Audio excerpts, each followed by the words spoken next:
भारत की इस वक्त तूती बोल रही है। इसका कारण आप जानते हैं। जी हाँ, मोदी का हाथ हो और लोग सुपर हीरो ना हो, ये कैसे हो सकता है? याद है आपको एक बार मोदी को लेकर जयशंकर ने क्या कहा था? अगर नहीं याद तो हम याद दिला देते हैं। जयशंकर ने मोदी को लेकर कहा था कि पीएम मोदी फ्री हैंड देते हैं और कहते हैं कि हमारा टारगेट ये है और आप इस पर खरे उतर कर दिखाओ। मतलब साफ था कि काम करना है तो मेरी तरह करो और लापरवाही नहीं होनी चाहिए, और जो भी होगा हम देख लेंगे। अगर आपका बॉस ये कहे तो आपके पर तो लग जाएंगे कि हमें ये कर दिखाना है। उसी का नतीजा है कि अमेरिका में अमेरिकी आंखों में झांक कर जयशंकर ने उन्हें हड़काया था। उसी का नतीजा है कि आज भारत G20 SCA संयुक्त राष्ट्र सुरक्षा परिषद का सदस्य है और आज अपनी भूमिका निभा रहा है। उसी कड़ी में भारत के सुपर हीरो जयशंकर ऑस्ट्रिया में तहलका मचा रहे हैं। जी हाँ, खबरों की माने तो भारत के विदेश मंत्री एस जयशंकर ऑस्ट्रिया के दौरे पर थे। यहाँ पर उन्होंने कई मसलों पर चर्चा की, जिसमें से एक था आतंकवाद।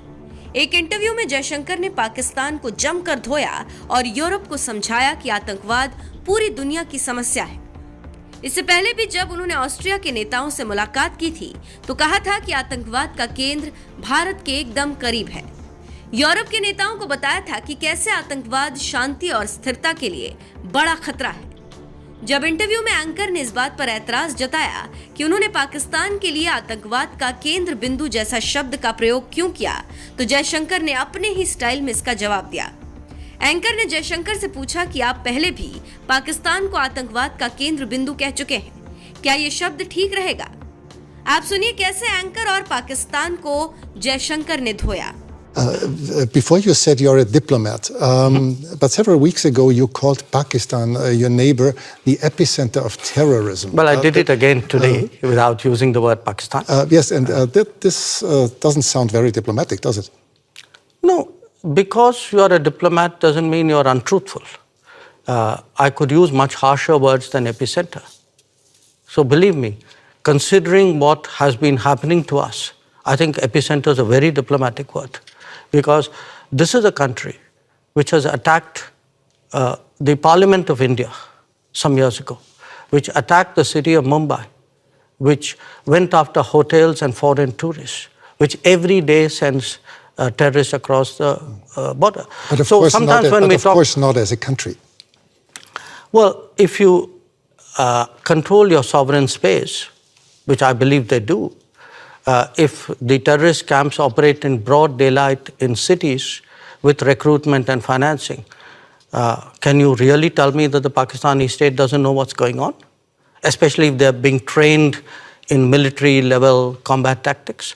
So, when we speak about judgments and principles, why don't I hear sharp European condemnation of these practices which have been going on for multiple decades? Does the world have to be concerned that there someday will be a war between India and Pakistan? I think the world has to be concerned that there is terrorism going on and the world often looks away. The world often feels it's not my problem because it's happening to some other country. I think the world needs to be concerned about how sincerely and strongly it takes up the challenge of terrorism. But has the world to be concerned about the future war between India and Pakistan? I think the world needs to be concerned about terrorism. That's because, what you said. Yeah, sure. Because look, if you pose it the way you do, that's like giving a free pass to terrorism, saying, let's worry about the next consequence of it. I am worried about the terrorism. तो सुना आपने क्या कह रहे हैं जयशंकर और कैसे anchor की बोलती बंद कर रहे हैं। जयशंकर कह रहे हैं कि आज भी मैंने वही किया और मैंने पाकिस्तान शब्द का प्रयोग भी नहीं किया क्योंकि आप एक राजनयिक हैं। इसका मतलब ये नहीं कि आप सच नहीं बोलेंगे। मैं और कोई कठिन शब्द भी प्रयोग कर सकता था। मेरा यकीन करिए, भारत के साथ जो कुछ भी हो रहा है उसके लिए केंद्र बिंदु बहुत छोटा शब्द है। भड़के जयशंकर तरफदारी कर रहे एंकर को इतनी आसानी से छोड़ने वाले नहीं थे। उन्होंने आगे कहा कि ये वही देश है जिसने भारत की संसद और मुंबई पर हमला किया, जिसने होटल और पर्यटकों को निशाना बनाया, जो हर दिन घुसपैठ के लिए आतंकियों को भेज रहा है। आप यकीन करें या ना करें, अगर आप अपनी सीमा को नियंत्रित कर रहे हैं, जहां पर खुले में आतंकी शिविर चला रहे हैं और वो भी सेना की देखरेख में, ऐसे में क्या आप मुझे ये यकीन दिलाना चाहते हैं कि पाकिस्तान को वाकई नहीं मालूम? खासतौर पर जब आतंकी सेना के स्तर पर रणनीति का प्रयोग आतंकवाद की ट्रेनिंग के लिए करते हैं। भारत पर हो रहे आतंकी हमलों को लेकर कभी भी यूरोप की तरफ से विरोध नहीं हुआ। ऐसा क्यों? तो आप समझ सकते हैं कि एक बार फिर कैसे आतंकवाद पर ऑस्ट्रिया से पाकिस्तान को सबक सिखाया गया और क्यों, और एंकर के भी दिमाग ठिकाने आ गए। इससे समझा जा सकता है कि कैसे मोदी के सुपर हीरो जयशंकर भारत के लिए क्या कर रहे हैं और इसका कितना असर हो रहा है। As far as commercial and economic ties are concerned, I believe they're booming. 2021, we have actually achieved a record in foreign exchange, and already last year the numbers have even grown, and I believe there is room for much improvement. If I had one wish free on our relationship, I would say very easily, I want more trade, more investment, more exchange, more people-to-people contact, more Indian scholars here, more Austrian students and scholars in India, the other way around. I believe there's a lot of potential, a lot of things we can learn and gain from each other. Most importantly, today, we just initialed the agreement on a comprehensive migration and mobility partnership. This is of strategic importance for my country, for Austria. It's a sign of a very intensified cooperation in a matter which is of high importance for us, because last year we experienced the highest number ever of asylum seekers in Austria, over 100,000.